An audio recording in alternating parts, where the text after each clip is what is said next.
Kehidupan seringkali seperti jam dinding tua yang terus berdetak tanpa henti.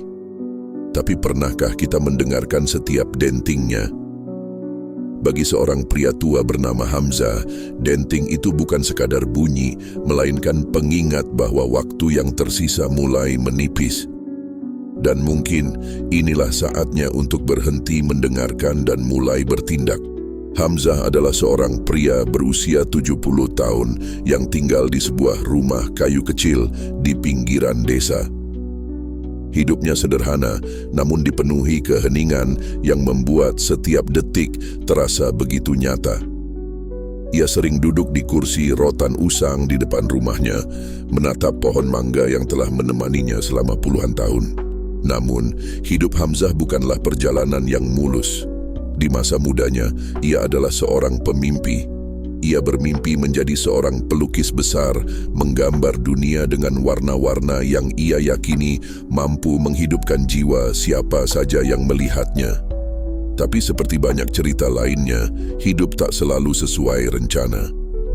Kehidupan membawanya pada tanggung jawab yang jauh dari seni, menjadi buruh pabrik di kota kecil.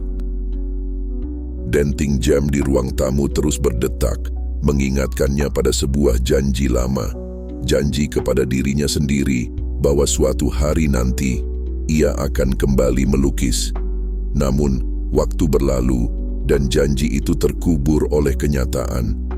Hamzah kehilangan istrinya 10 tahun lalu dan anak-anaknya kini tinggal di kota besar, jarang pulang.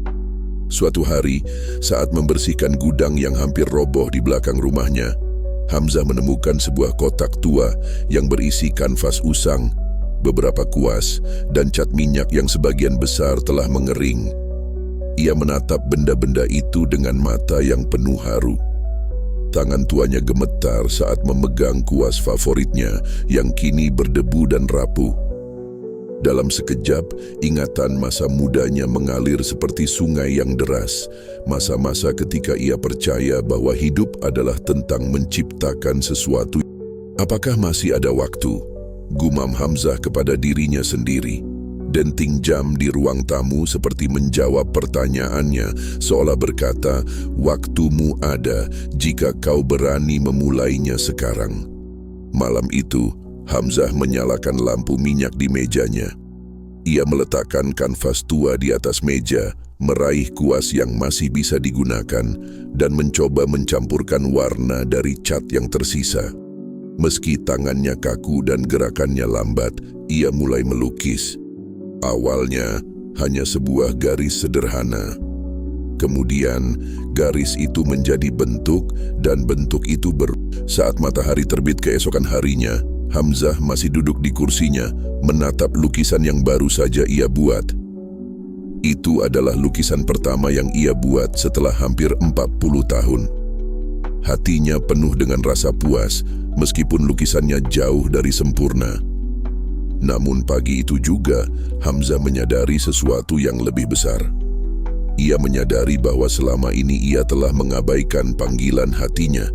Dan mungkin waktu yang tersisa ini adalah kesempatan terakhirnya untuk memberikan arti pada hidupnya. Hamzah menatap lukisan sederhana di hadapannya. Sebuah siluet pohon mangga dengan latar matahari terbenam. Mungkin bagi orang lain itu hanyalah sapuan warna yang biasa. Tapi bagi Hamzah itu adalah langkah kecil menuju mimpinya yang lama terpendam. Ia menyandarkan tubuhnya ke kursi, mencoba mengatur napas setelah malam yang panjang. Denting jam di ruang tamu tetap terdengar, namun kali ini terasa berbeda. Denting itu seakan menyemangati Hamzah, mengatakan bahwa ia masih punya waktu untuk mengejar sesuatu yang pernah hilang. Hari itu, Hamzah memutuskan untuk membersihkan gudang di belakang rumah. Ia ingin melihat apakah ada lagi peralatan melukis yang bisa ia gunakan.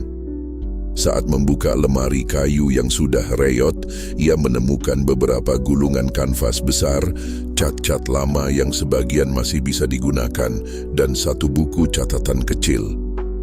Buku itu memuat sketsa-sketsa yang ia gambar puluhan tahun lalu.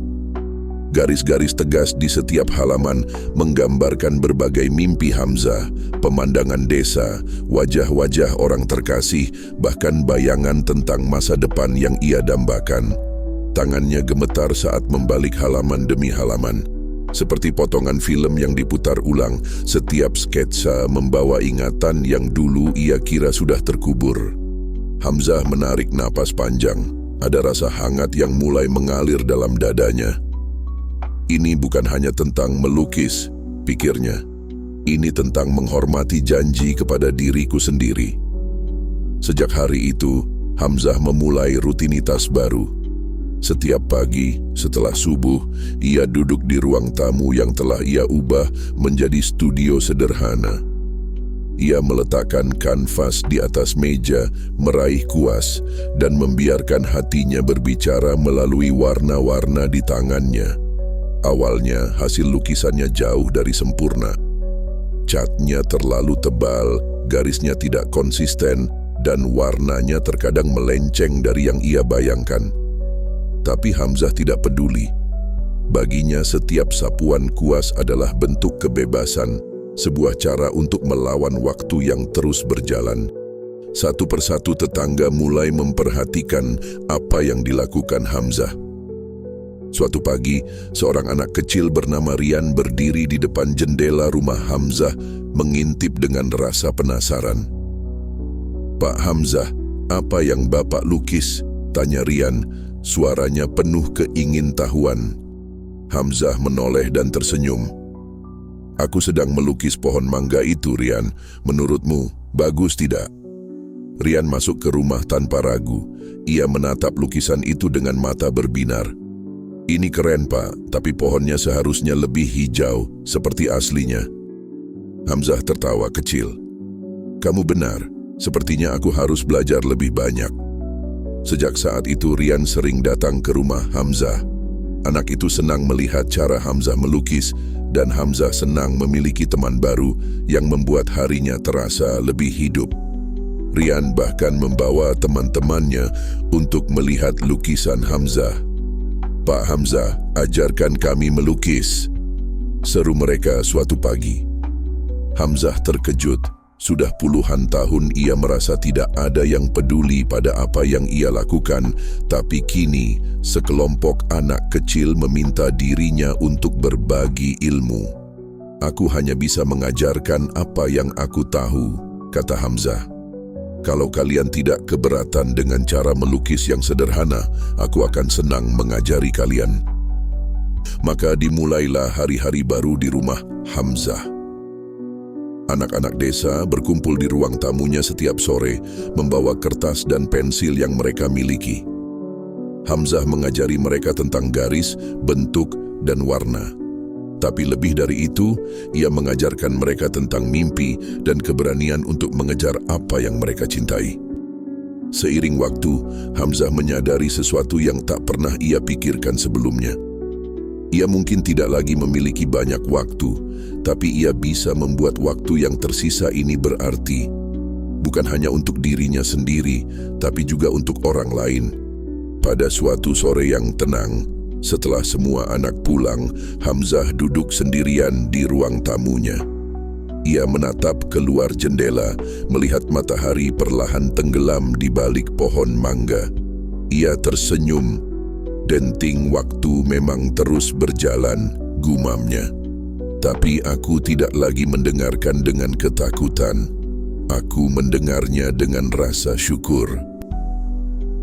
Hari-hari Hamzah kini terasa lebih berarti. Ia tidak lagi bangun dengan kekosongan, melainkan dengan harapan baru. Setiap pagi, suara langkah kaki anak-anak di halaman rumahnya menjadi denting waktu yang paling ia tunggu. Rumahnya kini menjadi tempat di mana mimpi-mimpi kecil mulai tumbuh. Namun, tidak semua orang memandang perubahan itu dengan senyuman. Beberapa tetangga menganggap apa yang dilakukan Hamzah tidak masuk akal. "Apa gunanya mengajari anak-anak melukis? Mereka tidak butuh itu untuk hidup," kata salah seorang tetangganya, Pak Rauf, saat bertemu Hamzah di warung. Hamzah hanya tersenyum. Pak Rauf mungkin melukis tidak memberikan makanan di atas meja, tapi siapa tahu, dengan belajar melukis, mereka bisa belajar melihat dunia dengan cara yang berbeda. Kadang, kita hanya perlu satu cara pandang baru untuk menemukan jalan keluar dari masalah. Meskipun cibiran datang, Hamzah tidak menyerah. Ia terus melukis dan mengajarkan anak-anak yang datang ke rumahnya. Lambat laun, hasil lukisannya semakin baik. Ia mulai mencoba gaya-gaya baru, mengeksplorasi warna yang lebih berani. Beberapa lukisan bahkan ia bingkai dan gantung di dinding rumahnya. Suatu hari, seorang pria muda yang tak dikenal mengetuk pintu rumahnya. Ia memperkenalkan diri sebagai Fadli, seorang kurator seni dari kota. Fadli mendengar tentang kegiatan Hamzah dari salah satu tetangga yang kebetulan sedang berkunjung ke desanya. "Saya ingin melihat karya-karya Anda, Pak Hamzah," kata Fadli dengan nada penuh antusias. Hamzah merasa gugup. Ia tidak pernah berpikir bahwa seseorang dari dunia seni akan tertarik pada lukisannya. Tapi ia mengizinkan Fadli masuk dan menunjukkan semua karyanya. Fadli tertegun. "Ini luar biasa, Pak Hamzah. Setiap lukisan Anda memiliki jiwa. Saya bisa merasakan perjalanan hidup Anda di setiap sapuan kuas. Apakah Anda pernah berpikir untuk memamerkan karya-karya ini?" Hamzah tertawa kecil. "Pameran? Saya bahkan tidak yakin apakah orang akan mengerti apa yang saya lukis. Tapi saya yakin," kata Fadli tegas. "Dunia perlu melihat apa yang Anda ciptakan. Lukisan Anda bukan hanya seni, tapi juga cerita tentang bagaimana manusia bisa bangkit dan menemukan arti hidup, bahkan di saat-saat yang sulit." Setelah beberapa minggu persiapan, Fadli membantu Hamzah mengadakan pameran kecil di balai desa. Anak-anak yang sering belajar melukis di rumah Hamzah juga ikut berpartisipasi dengan karya mereka sendiri. Pameran itu menjadi peristiwa besar di desa. Orang-orang datang dari berbagai tempat untuk melihat karya Hamzah dan murid-murid kecilnya. Bahkan beberapa lukisan Hamzah terjual dengan harga yang tidak pernah ia bayangkan. Namun bagi Hamzah, nilai terbesar dari pameran itu bukanlah uang atau pujian. Melihat anak-anak desa tersenyum bangga di depan lukisan mereka sendiri adalah kebahagiaan yang tak bisa diukur dengan apapun. Beberapa bulan setelah pameran itu, Hamzah jatuh sakit. Tubuhnya yang semakin renta mulai menunjukkan kelemahan. Ia lebih sering beristirahat di tempat tidur, tapi ia tetap melukis meski hanya dari kursi di kamarnya. Rian dan teman-temannya tetap datang setiap hari menemani Hamzah dan melukis di sisinya.